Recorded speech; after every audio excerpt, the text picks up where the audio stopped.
Ok, buenas tardes hermanos, Dios les bendiga a todos. Pastores, muchas gracias por estos 2 días de valioso aprendizaje para nosotros.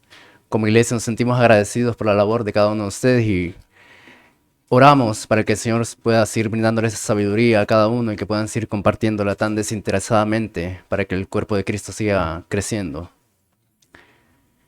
Y tenemos pocas preguntas, así que tenemos suficiente tiempo para responderlas.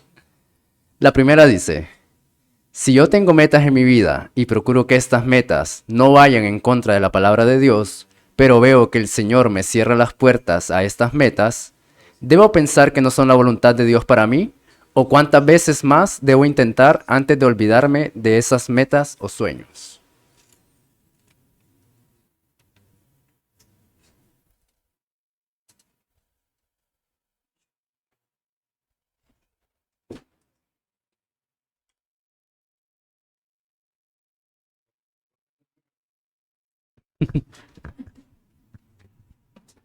Yo le voy a traducir a él.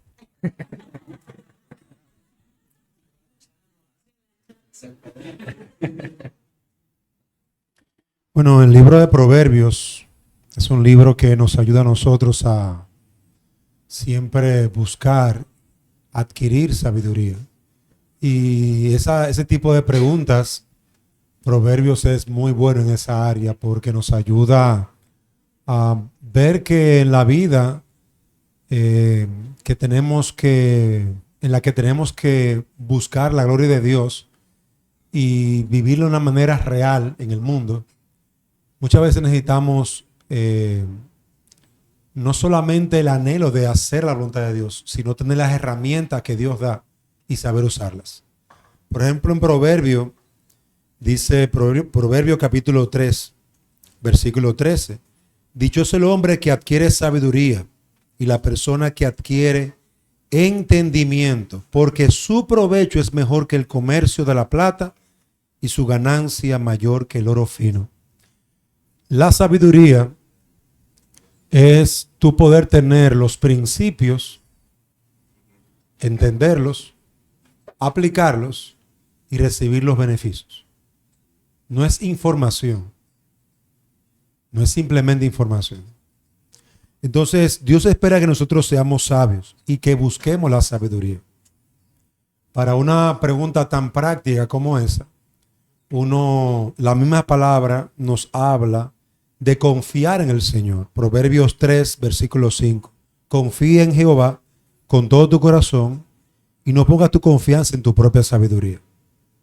Es decir, tú tienes que, como expresa ahí, quiero hacer la voluntad de Dios, quiero vivir para la gloria de Dios. Entonces, ¿qué me puede ayudar a mí a lograr esto en mis sueños y objetivos?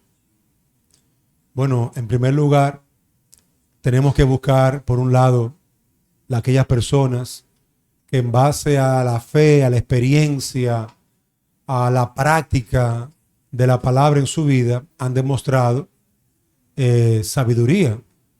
Podemos buscar consejo en esas personas. Buscar consejo en nuestros pastores, creyentes maduros, en el que podamos presentar nuestra necesidad. Y decir, mira, yo estoy pensando en esto, veo estas dificultades. ¿Qué consejo usted me daría? Yo tuve la oportunidad de tener un pastor en ese sentido cuando llegué a la iglesia y me acerqué a él con una necesidad. Me estaban ofreciendo un tipo de trabajo y me decían muchas buenas razones. Y cuando hablé con mi pastor, él me dijo, mira, todo lo que te ofrecen tiene una parte de verdad, pero lo que no te quieren decir es también esto. Yo no te aconsejaría tomar ese trabajo. Y me das razones.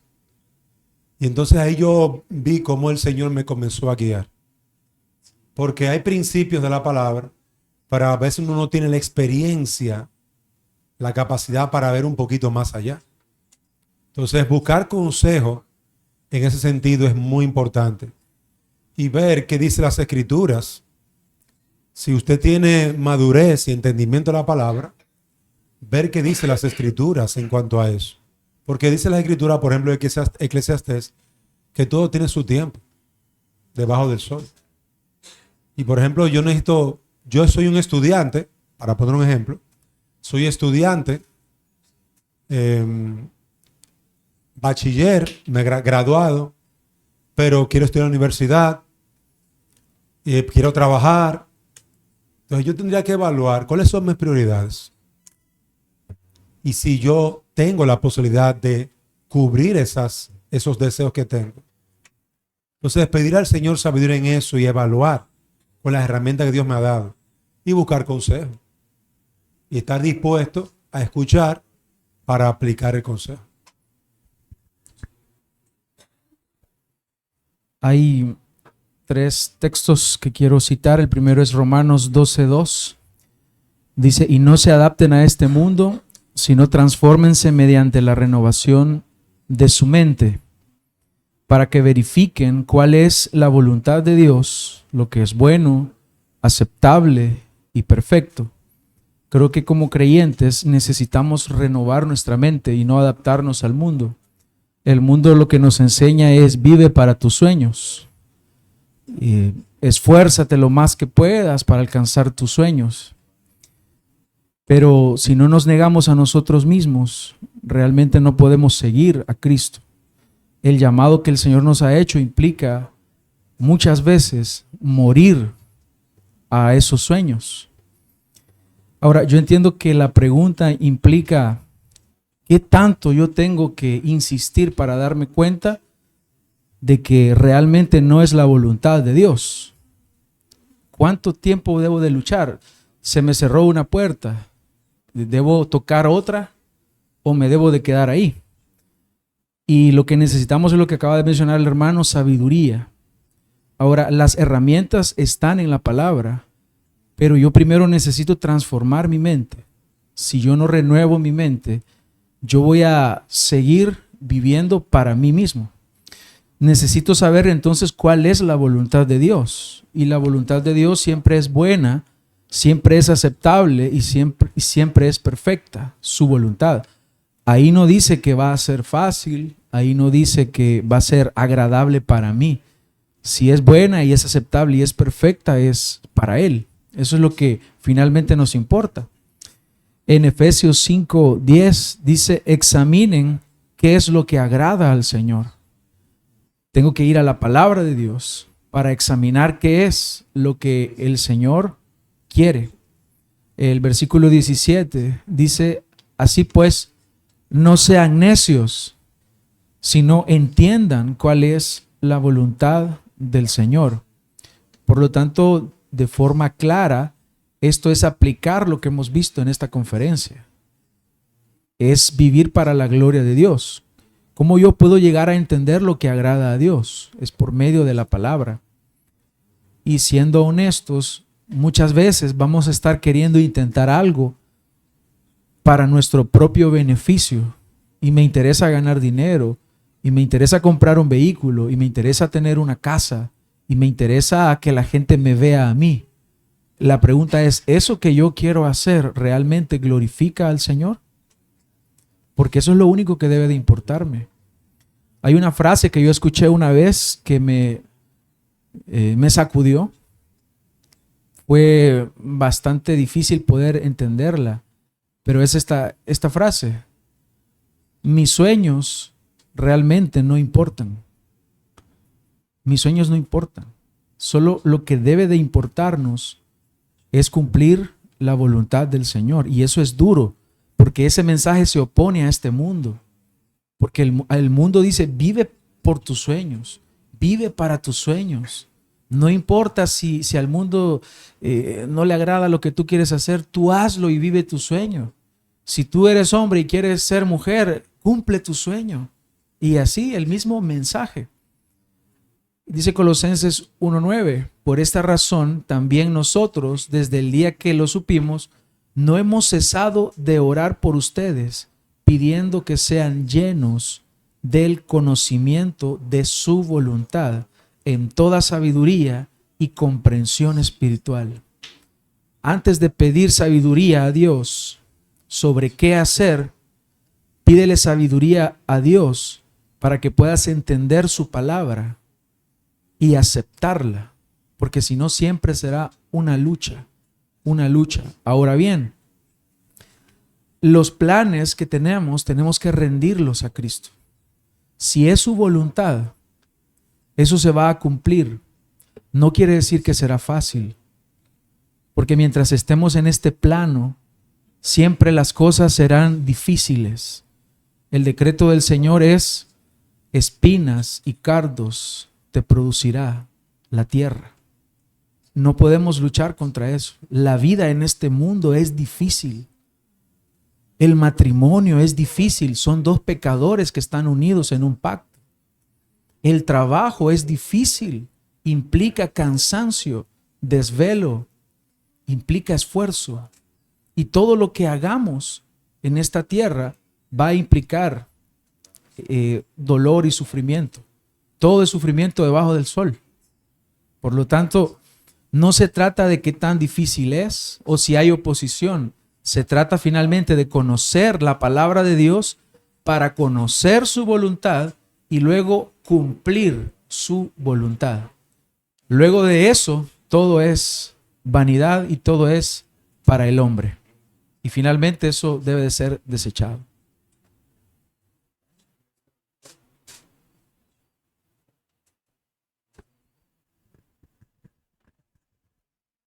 So to add to what the brothers were saying, I think I got all of that from Pastor Sharon. Para agregar lo que los hermanos han dicho, creo que entendí todo. Para entender lo que los hermanos han dicho, creo que lo entendí todo de parte del pastor Manuel. So I wanted to give you an example from Scripture because what we're talking about is the distinction between God's revealed will and God's hidden will. Entonces quiero darle algunos ejemplos desde la Escritura, porque lo que queremos hacer es conocer la diferencia entre la voluntad revelada de Dios y la voluntad oculta de Dios.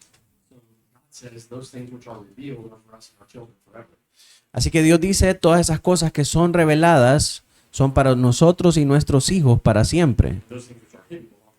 Y aquellas cosas que están ocultas le pertenecen a Él.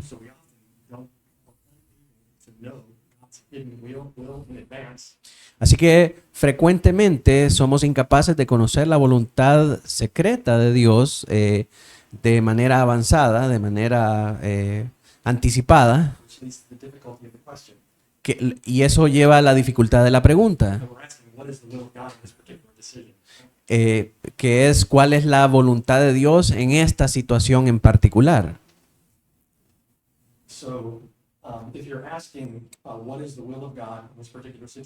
Si tú estás preguntando cuál es la voluntad de Dios en esta situación en particular, tenemos una gran libertad mientras nosotros estemos aplicando la sabiduría de Dios en su palabra. Así que esa gran libertad, la Biblia dice que nosotros debemos, en esa gran libertad, en el uso de esa gran libertad, la Biblia dice que nosotros debemos trabajar para proveer para nuestras cosas. Así que tú tienes gran libertad para escoger qué es lo que quieres hacer para trabajar, mientras no esté violando los principios bíblicos. Así que no puedes trabajar para la mafia.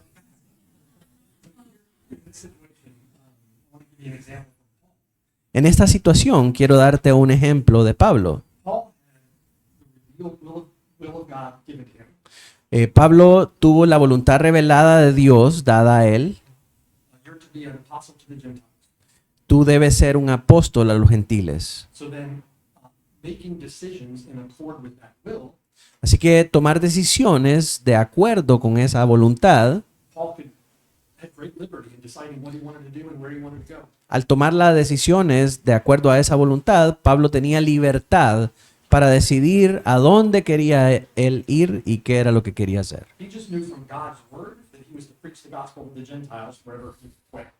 Lo único que él sabía por la palabra de Dios es que él debía predicar la palabra de Dios a los gentiles. Así que en Hechos, capítulo 16, verso 6, Pablo está en un viaje misionero y cuando habían pasado por Frigia y las regiones de Galicia, se les prohibió por el Espíritu Santo que predicaran la palabra en Asia. So think with me, Paul was preaching the gospel to the Gentiles. He gets done in Phrygia and he decides, I'm going to preach the gospel in Asia. He has liberty to make that decision. Así que piensa conmigo un momento. A él se le dice que tiene que predicar el Evangelio y él va a predicar el Evangelio, pero él tiene la libertad, dice voy a ir a Frigia, pero tiene la libertad para decidir que no va a ir a Asia. Now, the Bible doesn't tell us how the Holy Spirit prevented him, Ahora, la Biblia no nos dice a nosotros cómo el Espíritu Santo lo previno de que fuera a Asia. but God closed the door on his decision to go to Asia. Así que el Señor cerró la puerta en su decisión de ir a Asia. Now, Paul knows he's to preach the gospel to the Gentiles. Ahora, Pablo sabe que él debe predicar el Evangelio a los gentiles, Can't do that in Asia, pero no puedo hacer eso en Asia, so I'm going to go somewhere else. así que voy a ir a otro lado. And he's got liberty to decide where else he's going to go. Y él tiene libertad para decidir a dónde más va a ir. Así que dice en el verso 7, después de que llegaron a Misia, They tried to go into Bithynia, trataron de ir a Bitinia, but the Spirit did not permit them. pero el Espíritu no se los permitió. So he makes another decision, and somehow the Spirit stops him. The door is closed from him going into Mysia. Así que él hace otra decisión y el Espíritu Santo lo previene de seguir con esa decisión y él no puede ir a Bitinia. So let's say you're making a decision about work. Así que digamos que tú estás haciendo una decisión acerca del trabajo. You have great liberty to make a decision Tienes gran libertad para tomar esa decisión as long as you're applying biblical principles and wisdom. mientras tú estés aplicando principios bíblicos y sabiduría. And you say, I want to be an acrobatic parachute artist. Y si tú dices, yo quiero ser un artista, acróbata, paracaidista, seguramente no sabiamente, But you have liberty. pero tienes libertad. But let's say the door is closed. You don't know how to parachute. Digamos que se cierra la puerta y no sabes cómo ser paracaidista. Liberty, you decide to go into another Así que tienes la libertad para tomar otro trabajo job. They won't hire you. y no te contratan. Go to another job. Así que tienes libertad para ir a otro trabajo. See how this is working. You got liberty. Y ves, Biblical principles to live your life. ves cómo funciona esto. Tienes libertad para aplicar principios bíblicos en tu vida. So then in verse 8, Así Paul que en el verso 8 he was not dice, able to go to Bithynia, he was not able to go to Mysia. dice Pablo no pudo ir a Misia ni a Bitinia. So passing by Mysia, they came down to Troas. El verso 8, así que pasando por Misia llegaron a Troas. And a vision appeared to Paul in the night. A man of Macedonia stood and pleaded with him. Y una visión vino a Pablo en la noche y un hombre de Macedonia se quedó con él y le juró Saying, diciendo, come over here to Macedonia and help us. pidiéndole, ven a Macedonia y ayúdanos. So what does Paul now know? Así que, ¿qué sabe Pablo ahora? Paul knows what the will of God is. Pablo sabe cuál es la voluntad de The Dios. door opened in Macedonia. Se ha abierto una puerta en Macedonia So think with me, although Paul was making his plans, y piense conmigo, aunque Pablo estaba haciendo sus planes, it's the Spirit of God who's directing his steps. es el Espíritu Santo el que está dirigiendo sus As pasos. long as you are walking in faith Mientras camine en la fe and applying wisdom from the Word of God in faith. y aplique los principios de sabiduría de la Escritura en fe. Paul says in verse 10, now after he had seen the vision, immediately we sought to go to Macedonia. Y Pablo dice en el verso 10, después de haber visto la visión, inmediatamente buscamos ir a Macedonia, Concluding that the Lord had called us to preach the gospel to them. concluyendo que el Señor nos ha llamado a predicar el Evangelio a ellos. So oftentimes some people will say, okay, how do I know that I was supposed to marry this person? A veces alguien dice, ¿cómo yo sé que era la voluntad de Dios que yo me casara con esta persona? How do you know that? ¿Y cómo lo sabe? Because you're married to them. Porque estás casado con ella. Not mystery, we follow the Lord in faith, and the Lord is the one who directs our steps. No es un misterio. Nosotros seguimos al Señor en fe y el Señor en fe es el que guía nuestros pasos. And we know two things from the will of God, the revealed will of God. Y sabemos dos cosas de la voluntad revelada de Dios. There is no divorce. What God has joined together, let not man separate. No hay divorcio, lo que Dios ha juntado, que no lo separe el hombre, And Christians must marry in the Lord. y los cristianos deben casarse en el Señor. So you apply biblical wisdom, you apply biblical principles, and you have freedom to make a decision. Así que tú aplicas esos principios bíblicos y tienes la libertad para escoger. Trust the Lord. Y confías en el Señor los resultados. Y algo más que quisiera agregar. Una vez que la voluntad del Señor se ha revelado para nosotros, definitivamente es una transgresión contra el Señor no obedecer a su voluntad. En el caso de Pablo, cuando ya el Señor le mostró que tenía que ir a Troas, hubiera sido un gran pecado por parte de Pablo no obedecer a lo que el Señor le estaba llamando a hacer. Nuevamente volvemos al principio que les explicaba durante el llamado a ofrendar. Una vez vencida la ignorancia, es irrenunciable la responsabilidad. Ya el Señor nos dijo que tenemos que hacer, tenemos que hacerlo. Dice el pastor Piñero, una conciencia dilatada es una conciencia en pecado. Si el Señor nos ha dicho lo que tenemos que hacer y nosotros nos empeñamos en dilatarlo, estamos pecando contra el Señor. Amén.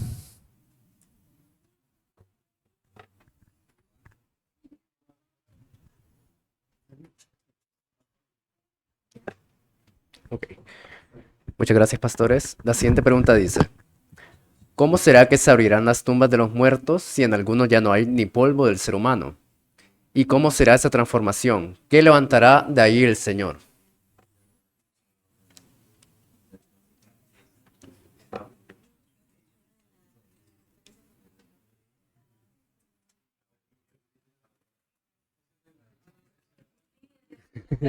Sí, sí, las trajimos.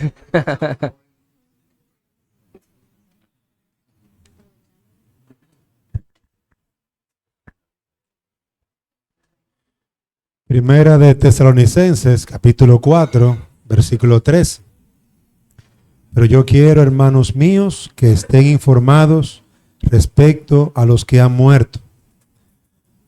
Cayó en el mar, se lo comieron los peces, desapareció, fue quemado vivo, como sucedieron a muchos creyentes, fue comido por fieras, como sucedió en el Imperio Romano.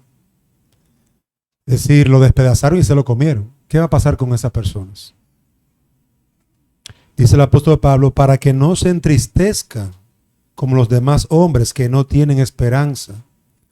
Porque si creemos que Jesús murió y resucitó, así también Dios traerá junto con él a los que han muerto en Jesús. Necesitamos tener confianza, fe en lo que Dios ha dicho. A veces yo sé que uno tiene muchas preguntas, 1,000,000 de preguntas en la mente, en el corazón, cosas que nos han pasado, cosas que hemos vivido.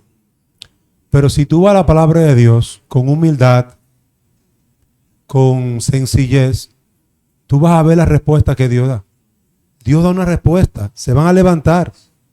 Así como Jesús resucitó, clavaron clavos en su mano, una lanza en su costado. Hermanos, cuando fue sepultado y resucitó, él le pudo decir a Tomás, ven Tomás, mete tu mano en mi llaga. Era el cuerpo del Señor, aunque había sido martirizado. Por lo cual, versículo 15, le decimos por palabra de nuestro Señor, nosotros los que estemos vivos, los que permanezcamos hasta la venida de nuestro Señor, no precederemos a los que han muerto, porque nuestro Señor mismo descenderá del cielo con autoridad, con voz de arcángel y con trompeta de Dios, y los muertos que están con el Cristo resucitarán primero. Ahí está la respuesta. Resucitarán.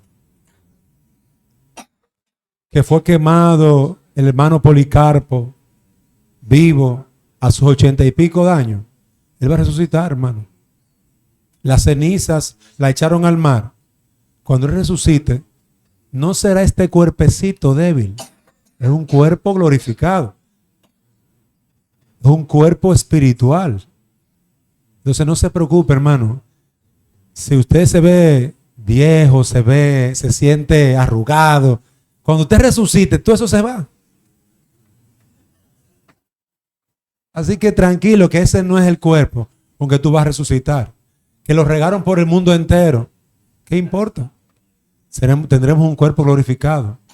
Y es lo que predicaba esta mañana el pastor Mark Brashear. Y es que vamos a resucitar para gloria de nuestro Dios. Entonces, ¿dónde debe estar nuestra confianza y esperanza? En lo que dice las Escrituras. ¿Cómo será eso con todos los detalles? No sé. Y tampoco tienes que saberlo todo. Ya tú sabes que Cristo viene y viene a buscar a su novia, a su iglesia. Ahora, asegúrate de que tú eres parte de su iglesia. Eso sí debe de preocuparte. ¿Con qué cuerpo va a resucitar? Cuando venga el Señor Jesucristo, no importa el cuerpo que tengas. El punto es, venid bendito de mi Padre, la morada que os he preparado, o apartaos de mí, malditos al fuego eterno. Y no importa el cuerpo que tengas, ya ahí no importa nada. Sino, ¿quién tú eres delante de Dios? ¿Eres su enemigo o eres su hijo?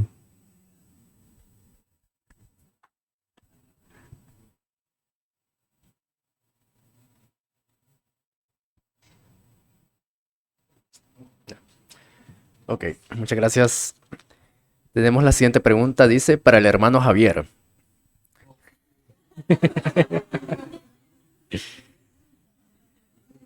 ¿Cómo puedo distinguir a un cristiano nominal de uno verdadero pero rebelde? Yo creo que la palabra de Dios, yo lo mencionaba ahora acerca del fruto. A veces hay personas que no tienen la misma madurez que otros. Por ejemplo, hay personas que en el comienzo de su vida cristiana pueden llegar a abandonar ciertas prácticas pecaminosas muy rápido, y en otros es un proceso que es más extenso, ¿no? Pero todos estamos en un proceso de santificación. Desde el momento que hemos sido justificados, ya estamos en un proceso de santificación que va a completarse cuando muramos o cuando el Señor regrese.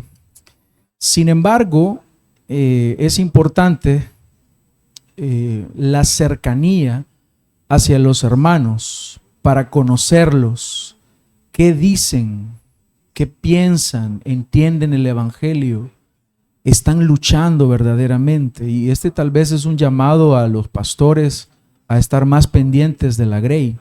Sin embargo, no es un trabajo solo pastoral, sino que también es un trabajo de usted como miembro de la iglesia. Caín dijo al Señor: ¿acaso soy yo guarda de mi hermano?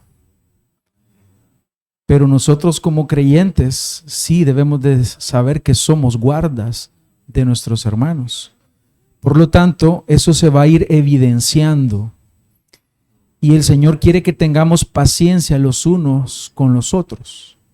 Para eso el Señor, cuando hay prácticas de pecado dentro de la iglesia, Dios ha dejado establecida la disciplina. Y la disciplina es un acto de sabiduría de parte de Dios, pero también es un acto, algo que el Señor deja, que es misericordioso. Porque si nosotros somos muy ligeros y muy apresurados para condenar a alguien, estaríamos fallando a Dios, porque Dios nos manda a que seamos pacientes, pero al mismo tiempo que apliquemos la disciplina, que es un acto de misericordia y es un acto de amor. Si nuestro hermano peca, yo no puedo decir rápidamente, él no es elegido, o no puedo decir, este es un hijo de Satanás. ¿Lo está juzgando usted a la luz de la palabra de Dios? ¿Está procurando usted su restauración? ¿Está deseando verdaderamente que crezca en el Señor? Porque Pablo dice en Gálatas 6:6, ustedes que son espirituales, restáurenlo con espíritu de mansedumbre. Por lo tanto, lo primero que debemos aplicar cuando hay pecado y alguien está en rebeldía es aplicar la disciplina de la iglesia. Mateo 18. Vaya usted, confróntelo, hable la palabra, guíelo, antes de que usted se lo divulgue a todo mundo. Si usted ha visto un pecado en su hermano, en el amor de Cristo, llévelo hacia la palabra. Espere un tiempo que la palabra haga su efecto. Si usted ve que la persona con una primera conversación no ha entendido, entonces tome a 2 o 3 hermanos que sean maduros, invítelo a tomar un café, hable con él, confróntelo con la palabra de Dios y posteriormente siga orando por él y espere que la palabra de Dios y que el Espíritu Santo obre en él. Pero si la persona finalmente no se arrepiente, dice Mateo, dilo a la iglesia. Son 3 instancias y eso no sucede de un día para otro. Es un proceso y debemos de armarnos de misericordia y de paciencia. Pero no está este proceso alejado de la confrontación a la palabra de Dios. Si en la tercera instancia esta persona no se arrepiente y no hay transformación en él, la palabra del Señor nos manda a que tal persona, por el amor a la iglesia, tiene que ser expulsado, tiene que salir si es miembro, ¿no? Pero si la persona no es un miembro de la iglesia, usted siga predicando el evangelio, porque entonces está dando ya evidencia de que él realmente no es hijo de Dios. Pero ¿qué sucede en este proceso en el hijo de Dios? Tarde o temprano se arrepiente. Ahora, puede ser que aún en el proceso disciplinario, cuando la persona es expulsada, no se arrepienta y posteriormente, como sucedió en el caso de los corintios, aquel hombre finalmente, por tristeza, por vergüenza y por lo que ha pasado, termine arrepintiéndose. Y el apóstol Pablo dice que después tal persona con un verdadero y genuino arrepentimiento sea recibido. Yo ya lo he perdonado, les dice. Entonces, la disciplina no es para destruir a la persona. Es un acto de amor y compasión para restaurar. Tiene por lo menos 2 objetivos principales.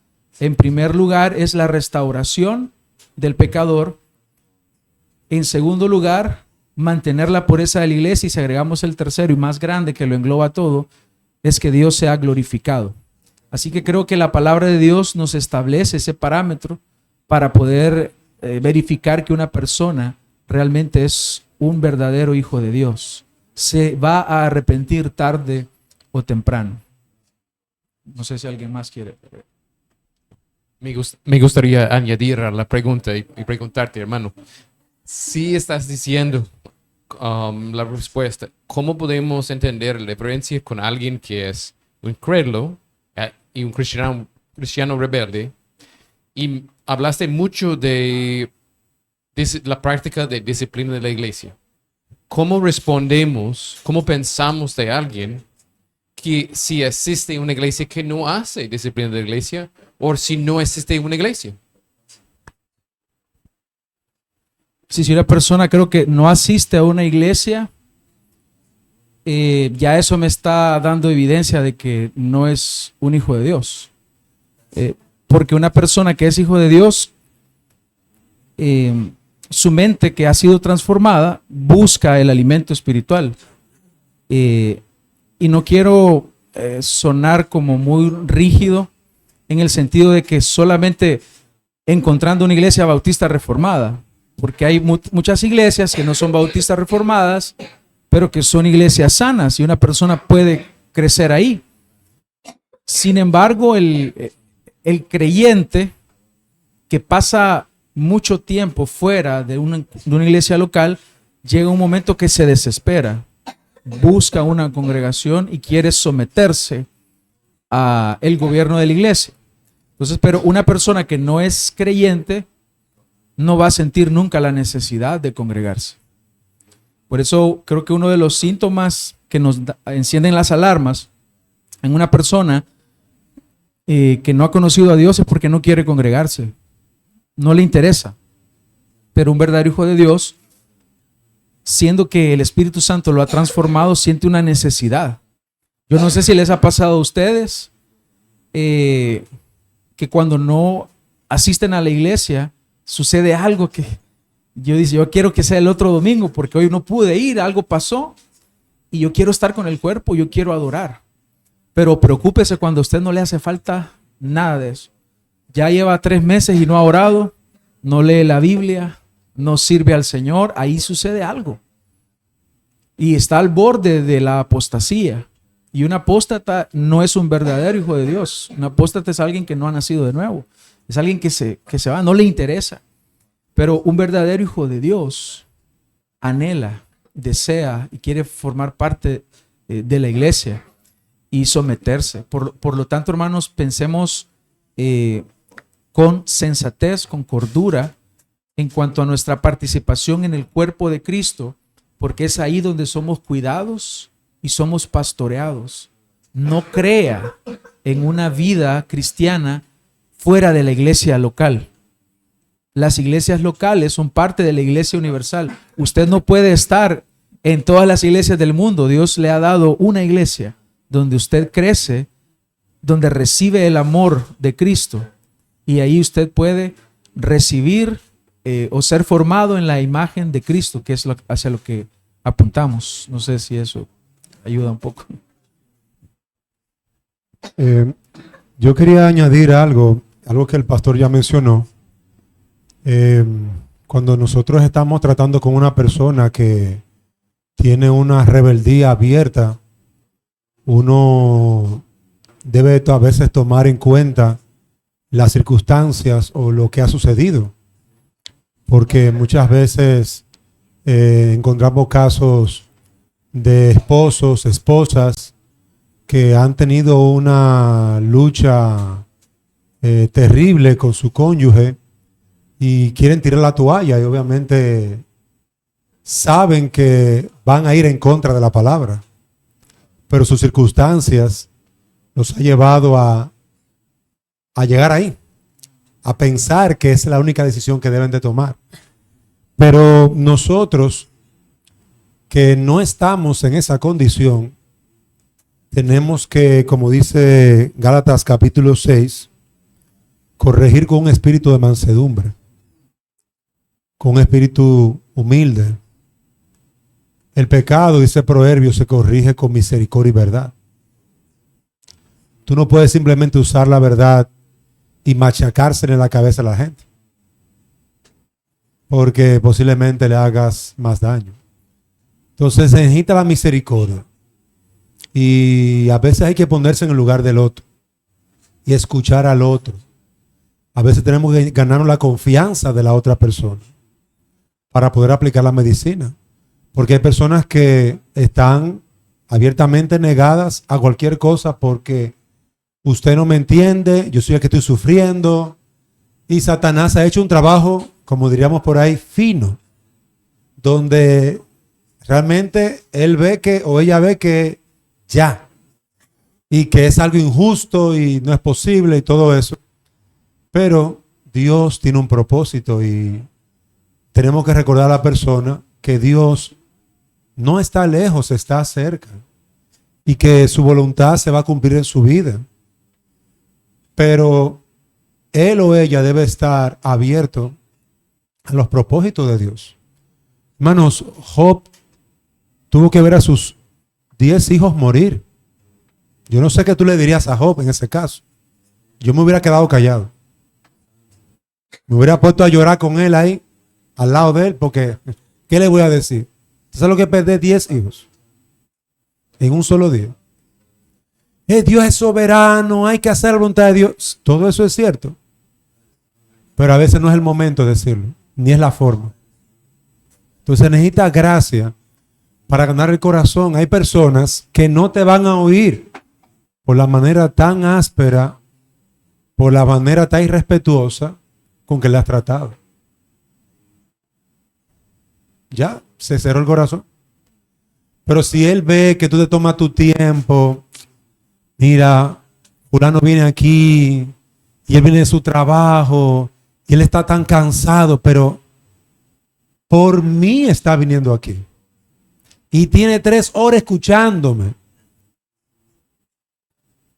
Yo voy a escuchar lo que él me quiere decir. Porque cobra valor para la persona.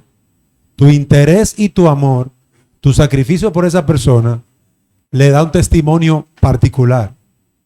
De que aunque tú le vas a decir algo que él no quiere oír, pero tú estás allí por amor. Entonces eso es lo que logra el amor, junto a la verdad. Y después que tú tienes el corazón de esa persona, entonces tú puedes usar la palabra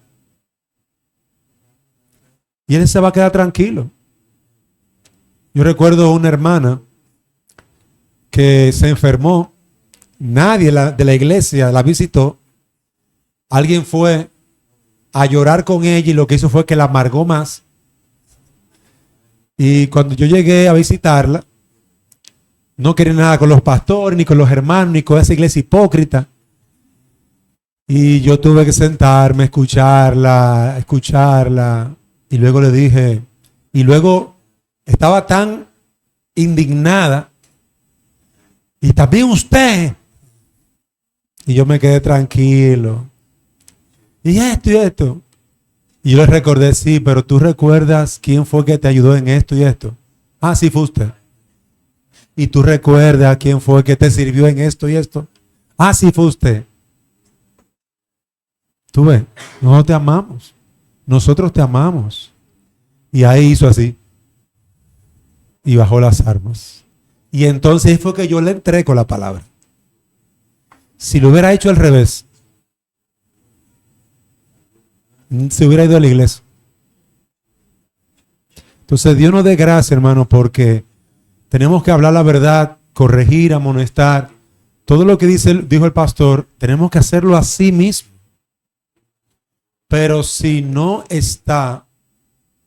si no se hace en amor, con misericordia, con testimonio del amor a esa persona, posiblemente pierdas el oído de esa persona, cierre su corazón y simplemente no te haga caso.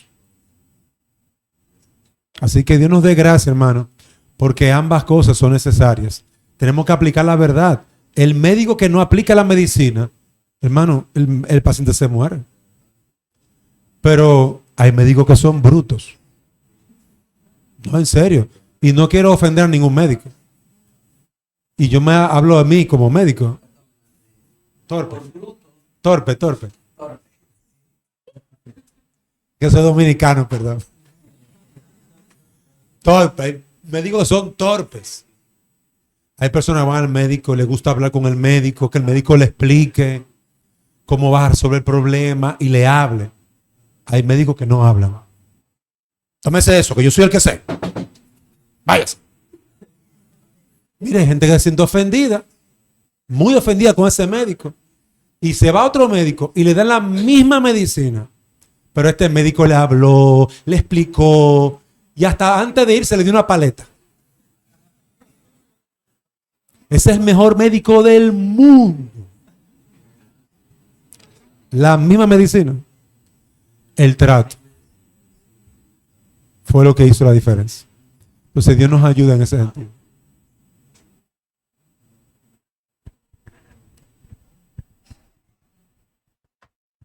Did an answer with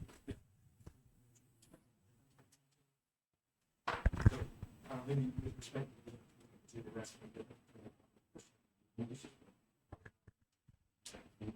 Sí, con respecto a la diferencia entre un cristiano nominal y un cristiano rebelde, Estaba pensando acerca de lo que Pablo dice en 1 Corintios 5, cuando él dice que les ha escrito que no se asocien con alguien que haciéndose llamar hermano,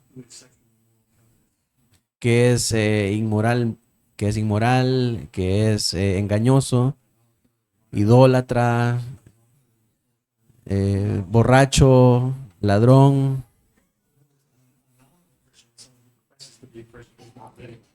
En otras palabras, un cristiano nominal es alguien que profesa ser creyente, pero no vive como un creyente. Difference between a nominal Christian, La diferencia entre un cristiano nominal, not a Christian at all, que no es un cristiano para nada, y un cristiano rebelde, que verdaderamente es cristiano, va a ser una respuesta a estas cosas. good trees and produce good fruit. Va a ser su respuesta a estas cosas, en las que un buen árbol va a dar un buen fruto y un mal árbol va a dar mal fruto. Un buen árbol no puede producir fruto malo.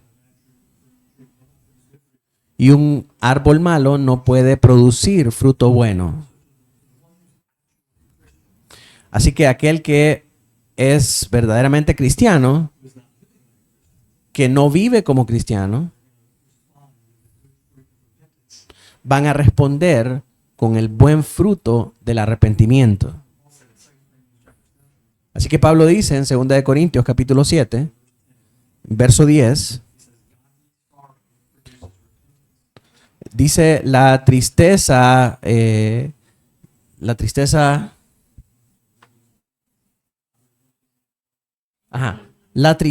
que es según Dios produce arrepentimiento para salvación. De que no hay que arrepentirse, pero la tristeza del mundo produce muerte. Así que el cristiano nominal no es un cristiano verdadero. Lo siento, pero sigue haciendo lo mismo una y otra vez. Ese es arrepentimiento del mundo, son lágrimas de cocodrilo, sus acciones conducen a la muerte. Pero el cristiano que peca, que verdaderamente es cristiano, va a producir fruto bueno. Sorrow in the godly. Pablo dice en el verso 11,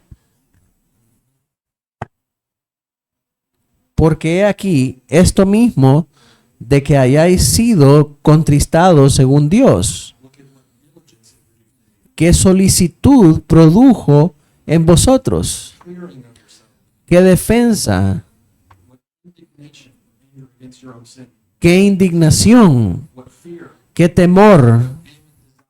¿Qué ardiente afecto? ¿Qué celo? ¿Y qué vindicación? Paul says, in all these things, you prove yourselves to be clear of this matter. En todo os habéis mostrado limpios en el asunto. So the one who's not a Christian, Así que el que no es cristiano escucha las advertencias de la Biblia y van a ser the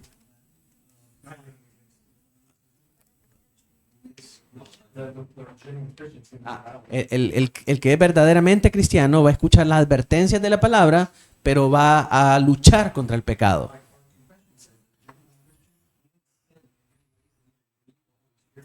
Como nuestra confesión dice que el verdadero cristiano puede pecar en muchas maneras y contristar al Espíritu Santo. Pero esa persona en pecado que es un verdadero cristiano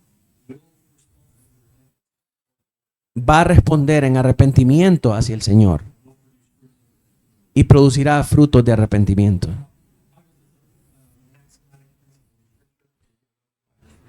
Es un principio axiomático de la palabra que los conoceremos por sus frutos. Amén.